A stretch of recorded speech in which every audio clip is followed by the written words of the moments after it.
গেল কয়দিন ধরেই নেট দুনিয়ায় সাড়া ফেলছে এক মিশরীয় বনবিড়াল। বিভিন্ন গণমাধ্যম বলছে সীমান্ত পাড়ি দিয়ে ইসরায়েলের এক সামরিক ঘাঁটিতে ঢুকে সেনাদের উপর আক্রমণ করেছে বন্যপ্রাণীটি।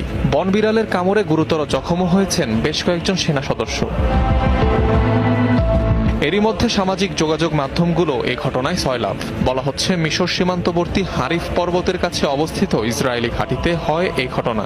তবে সংবাদ মাধ্যমগুলোর খবর, এই হামলার পর পাকড়াও করা হয়েছে ওই বন্যপ্রাণীটিকে। পরীক্ষার জন্য নেওয়া হয়েছে বিশেষায়িত একটি হাসপাতালে। নেতানিয়াহু বাহিনীর উপর আক্রমণের গুঞ্জনে নেট দুনিয়ায় রীতিমতো হিরো বনে গেছে বনবিড়ালটি।